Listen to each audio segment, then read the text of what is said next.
Quel plaisir de vous retrouver en ce premier trimestre 2024 et de vous faire découvrir par la même occasion vos priorités phares autant que directeur financier basé au Maroc. Des priorités qui ont évolué et mûri comparativement à celles que vous aviez exprimées l'année précédente.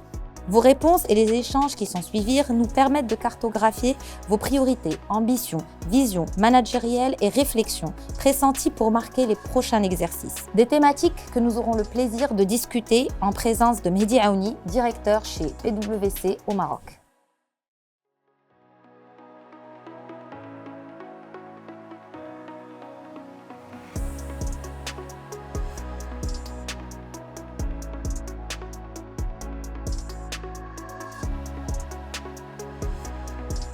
Bonjour Mehdi. Bonjour Kenza. Merci d'être parmi nous aujourd'hui et d'avoir accepté de répondre à notre question. Avec plaisir. Donc en fait, aujourd'hui, notre étude a révélé, alors à l'instar de l'année dernière, les directeurs financiers au Maroc sont assez optimistes, font preuve d'un optimisme qui est assez important par rapport à nos voisins européens. Cette année encore, cette tendance s'est confirmée. Les directeurs financiers sont très optimistes par rapport à leurs perspectives de croissance et par rapport aux opportunités que va leur présenter l'environnement économique dans lequel ils évoluent sur les prochaines années.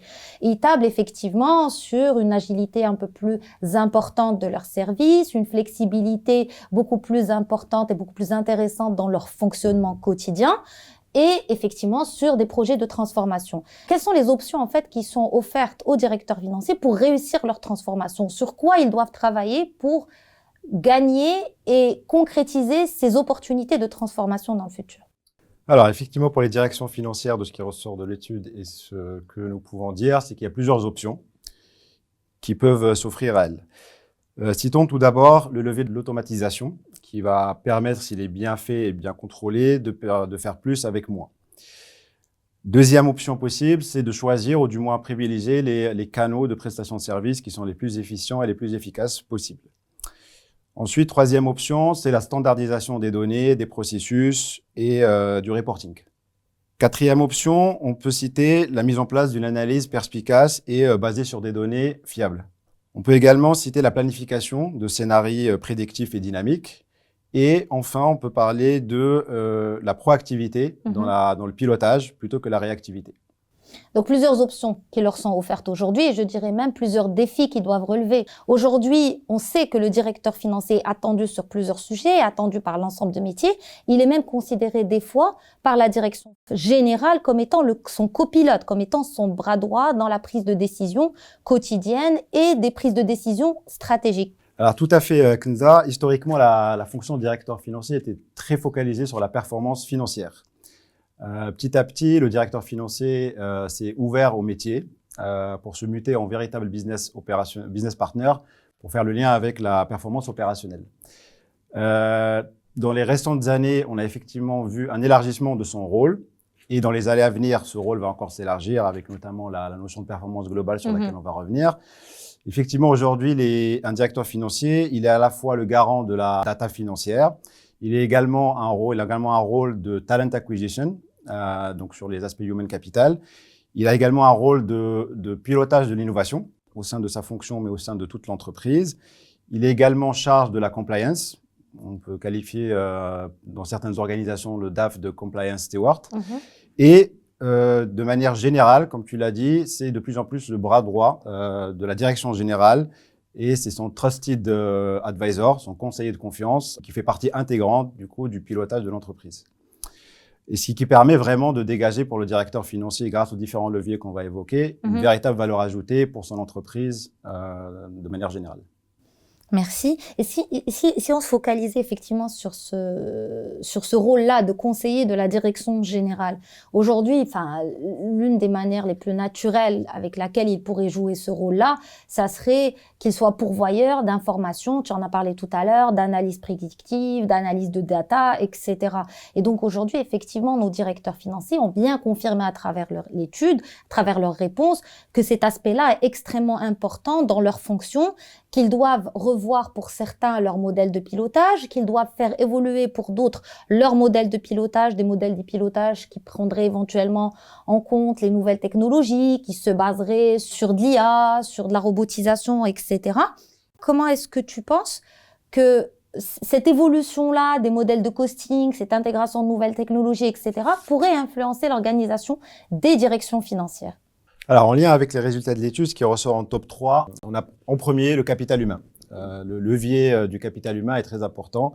Par rapport à l'année dernière où ce volet capital humain était plus centré sur le recrutement externe pour répondre à ces problématiques, ce qui ressort cette année, c'est qu'on est plutôt sur une tendance à vouloir maintenir les équipes, les upskiller, les monter en puissance, ce qui est complètement cohérent avec la guerre des talents qu'on observe depuis quelques années. Et c'est la priorité numéro 1 de nos directeurs financiers. Et c'est la priorité numéro 1, tout à fait, notamment avec l'élargissement de tout le champ des fonctions de la direction financière. Le deuxième levier, et pas des moindres, c'est le levier technologique, sachant que les deux sont intimement liés. Pour pouvoir avoir un levier technologique efficace et qui permette d'atteindre ces objectifs-là, ça ne peut pas se faire sans l'humain. Le troisième levier, je dirais, le plus stratégique, c'est vraiment sur la conception des modèles de pilotage de performance et de costing, parce que pour un tiers de nos répondants, leurs modèles actuels ont une fiabilité perfectible, voire même faible. Donc, ces trois leviers-là contribuent à parts égales à atteindre, pour moi, ces objectifs-là. Aujourd'hui, les directeurs financiers s'accordent de manière assez concertée pour dire qu'effectivement, ces technologies auront un impact positif sur leur fonctionnement, auront un impact positif sur l'évolution de la direction financière en particulier et de l'entreprise en général. Mais il est vrai qu'on a encore un peu de mal à identifier quelles sont les applications pratiques de ces technologies au sein des directions financières.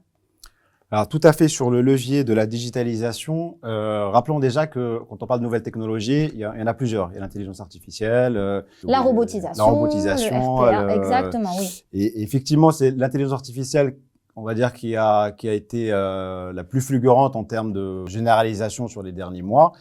Et ben, ce qui ressort, c'est que déjà, c'est une technologie encore toute récente, toute nouvelle. Donc, peut-être pas toutes les organisations sont préparées encore suffisamment pour pouvoir complètement comprendre comment ça marche et également en tirer profit pleinement.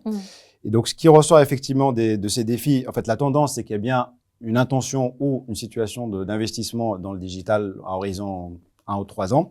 Mais cela s'accompagne par de nombreux défis. Le premier, encore toujours, qu'on vient de citer, c'est la formation des équipes. Oui.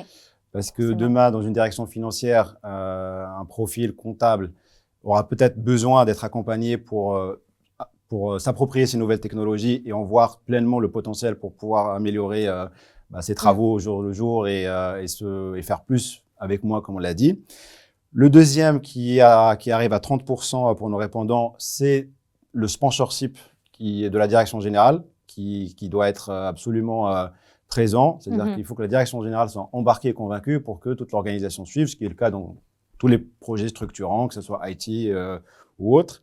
Un des autres défis qui est tout naturel, j'aurais dû commencer par là, c'est le coût. Parce que ça peut être assez rédhibitoire. Ça peut être assez rédhibitoire, ça peut être des projets très longs qui nécessitent plusieurs coûts, plusieurs phases, etc. Donc ça peut bloquer à ce stade. Également, et pas des moindres, c'est aussi tout l'aspect sécurité de ces nouvelles applications, de cette intelligence artificielle qui nécessite d'être pleinement réfléchi avec une gouvernance spécifique, avec des contrôles internes et des contrôles spécifiques pour pouvoir, on va dire, la déployer à grande échelle de manière sereine. Exactement. Et tu as tout à fait raison. Aujourd'hui, l'un des principaux risques qui est appréhendé par nos directeurs financiers, c'est tous les risques liés à ce qui est cyber, à l'utilisation de nouvelles technologies. Ils sont bien conscients que c'est inéluctable, qu'on va devoir y arriver à un moment ou à un autre, mais ils sont aussi conscients que l'utilisation de ces nouvelles technologies va pouvoir ouvrir un certain nombre de portes. Les frontières ne sont plus que physiques, elles deviennent, c'est des frontières au niveau des clouds, des frontières numériques, etc. Et donc, oui, elles sont assez... elles font peur. Exactement. Citons par exemple le deepfake.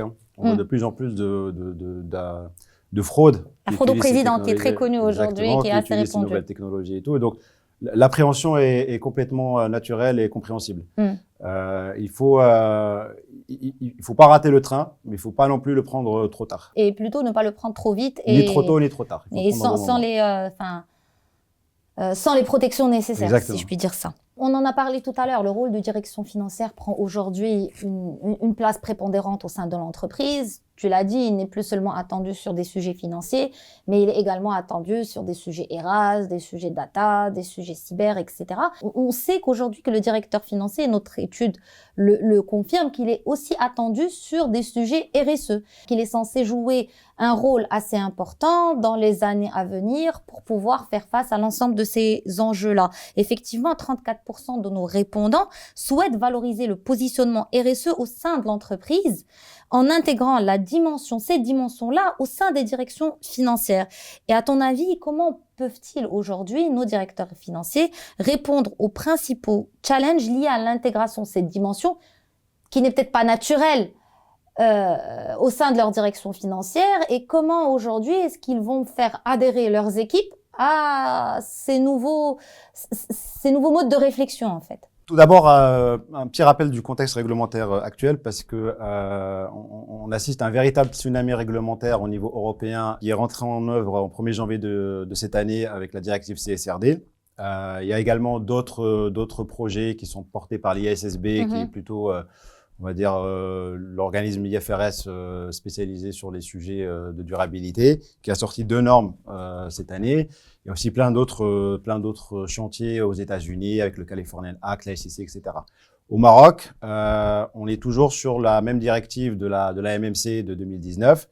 Même si pour l'instant on n'est pas concerné par ces directives-là, on va l'être tôt ou tard, voire très rapidement de manière indirecte. Ça va arriver. Exactement, parce que tous les pays dits entre guillemets émergents vont devoir se mettre au niveau, vont devoir indirectement appliquer un certain nombre de procédures en lien avec la durabilité, ne serait-ce que pour continuer en fait à travailler avec notamment l'Europe, qui est notre principal partenaire commercial. Et citant aussi également plein d'autres mécanismes comme le mécanisme d'ajustement du carbone à la frontière, etc.